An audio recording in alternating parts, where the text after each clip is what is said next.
is the news on PBCJ. I am Simone Absalom. Controversy continues at Petrojam as workers are demanding that General Manager Floyd Grindley and Human Resource Manager Yolande Ramarak be sacked. Yesterday, the employees, dressed in black, gathered on the compound of Petrojam on Marcus Garvey Drive in Kingston to register their displeasure at developments at the refinery in recent weeks. The workers are also upset about comments made by former Energy Minister Dr. Andrew Wheatley and Human Resource Manager about their well-being. John Levy, General Secretary of the Union of Clerical, Administrative and Supervisory Employees, UCASE, said the employees are offended that the HR manager referred to the staff at Petrojam as depressed. In addition, they disagreed with Dr. Wheatley that they are now more motivated based on an engagement level survey. After months of absence and pressure from the media and civil society groups, the government has decided to resume post-cabinet press briefings. The Ministry of Information advised in a statement Thursday that a press conference has been scheduled for next Wednesday, July 11, 2018 at 9 a.m. at the Banquet Hall, Jamaica House. In May, the Press Association of Jamaica complained that it was unacceptable that there has been no post-cabinet press briefing since November 2017. The Press Association argued that successive administrations have continued press briefings in the interest of democracy and accountability and expressed disappointment that they have been absent for months. Several regional leaders have voiced their commitment to making the CARICOM single market and economy, the CSME, more effective. Some of them spoke of their commitment at the 39th regular meeting of the Conference of Heads of Government of CARICOM on Wednesday in St. James. No single CARICOM country has the capacity to face the present or future challenges alone, however much national pride and misplaced bigotry might suggest otherwise. There is an unavoidable interdependence of geographical neighbors that compels cooperation, collaboration, and integration to meet our developmental needs. In fact, geography is destiny. No country can relocate from its region. We are permanently stuck in this geographic space, and we must do all in our power to ensure the success of this region. That as a community, we also must consolidate our positions on key hemispheric and international issues which hold profound implications for our region. The meeting's opening ceremony was held on CARICOM Day, which marked the 45th anniversary of the establishment of the regional body. Prime Minister of Jamaica and CARICOM Chairman Andrew Holness said his leadership of the community will call for member states to take decisive actions to transform the CSME into a facility that will truly serve the interest of Caribbean people. He pointed out that despite the fact that the CSME is the single most significant initiative of the regional states since 2003, progress has not been commensurate with aspirations. Mr. Holness reiterated the position of the Jamaican Parliament in recent resolutions that speaks to the need for a re-evaluation of the integration process.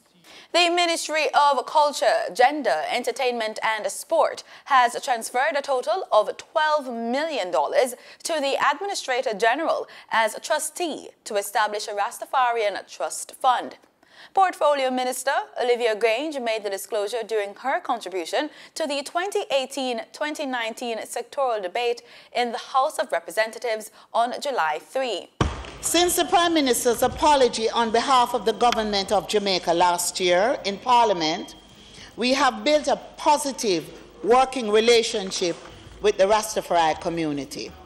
We are committed to national support for the 21 elders so far identified by the Office of the Public Defender. My ministry has already transferred a sum of $12 million to the Administrator General as trustee to establish a Rastafari Trust Fund. And Mr. Speaker, we are committed to transfer $30 million annually over the next 3 years to ensure the sustainability of the fund. The trust fund is being established for the benefit of survivors of the 1963 Coral Gardens incident, which resulted from an altercation between Rastafarians and the state, following a shooting of a Rastafarian by a property owner in a dispute over lands. It triggered the burning of a petrol station in St. James and retaliation by some Rastas, and leading to a massive violent crackdown on Rastafarians by police. Minister Grange stated that there will be discussions with the Ministry of Education, Youth and Information to create 3 annual scholarships at the primary, secondary and tertiary levels to provide benefits to the wider Rastafari community. The Mayor of Kingston, Senator Delroy Williams, officially opened the Flag Circle Recreational Park recently in downtown Kingston at the Breezy Castle roundabout. The mayor, in his speech, stated that the space will be a symbol of community, leadership, passion, and pride. He stated that his vision for Kingston to be the Pearl of the Caribbean played a great role in the motivation for the beautification project. Having Flag Circle prominently positioned on a major corridor leading to and from one of our major international airports, we aim to share the pride and love that we have for our country and for Kingston with all those who will visit and drive along these roads.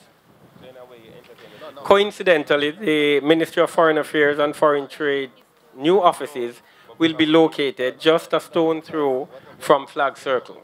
Youth Mayor of Kingston, Anna K. Hudson, said her council counterparts and others who participated in the project stands proud of the achievement. Those small trees planted in the sun by hard labor, whether on Labor Day, before, during, or after, will provide shade for future generations to relax.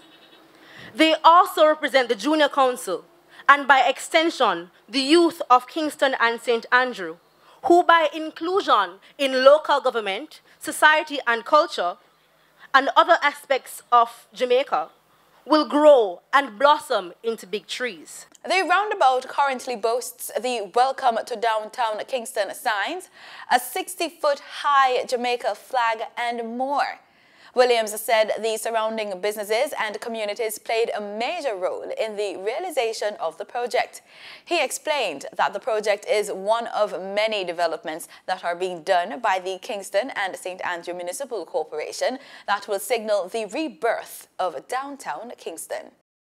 In regional news, the Barbadian government has indicated that it will remove the visa requirements for Haitians traveling to that country, as it seeks to be more inclusive in its treatment of Caribbean community nationals. Prime Minister of Barbados, Mia Mottley, says the visa stipulation breaches the fundamental tenets that binds us together under the Treaty of Chaguaramas. I would not know how to be responsible for CARICOM single market and single economy today, and to require of our brothers and sisters of Haiti standards that are greater than those that we require from people who do not belong to this community or who are not signatory to the revised Treaty of Chaguaramas. Every day, we allow people who are not members of this community to travel freely into the Caribbean without visas. Haiti took the extraordinary step of signing the revised Treaty of Chaguaramas and committing to a CARICOM single market and single economy. In those circumstances, my cabinet has agreed to remove the visa requirements for Haiti because, in our view, it breaches the fundamental tenets that bind us under the revised Treaty of Chaguaramas. Mottley was addressing the opening ceremony for the 39th regular meeting of the Conference of Heads of Government of CARICOM on Wednesday. She pointed out that this arrangement is unfair given that people who are not members of the community are allowed to travel freely into the Caribbean without visas, and that Haiti took the extraordinary step of signing the revised Treaty of Chaguaramas and committing to a CARICOM single market and single economy. The revised treaty establishing a CARICOM, including the CARICOM Single Market and Economy, the CSME, was signed back in 2001. Hurricane Beryl has strengthened quickly to become the first hurricane of the 2018 Atlantic season, though it's due to weaken before making landfall overnight Sunday in the Caribbean. The tiny storm formed off the Lesser Antilles Thursday evening, and the Miami-based National Hurricane Center said the storm should begin to dissipate by Saturday, but will likely bring locally heavy rains and gusty winds to portions of the Leeward Islands going into Monday.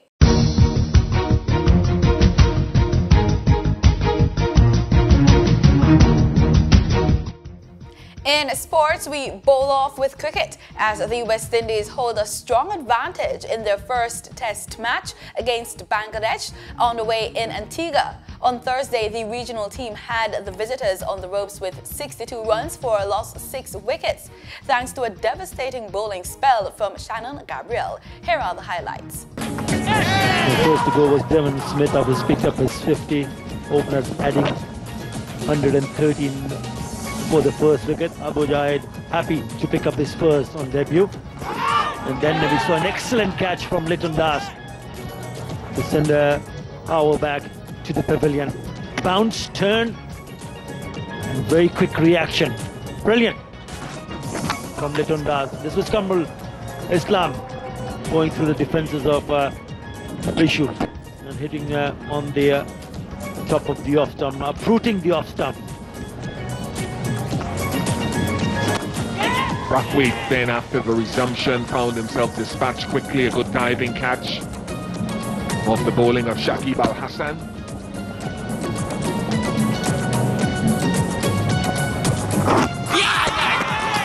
And then Ruston Chase is having a lean time in the last few series. LBW, he actually almost walked for it.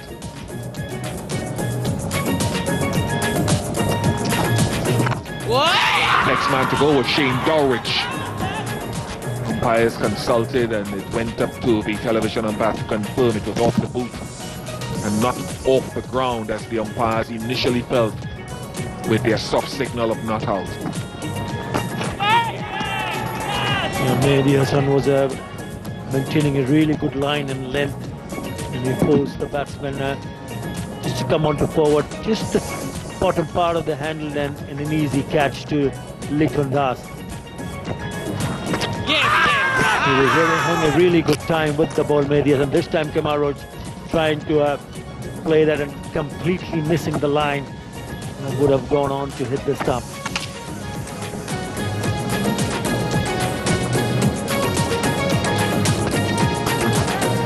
Good catch in the deep.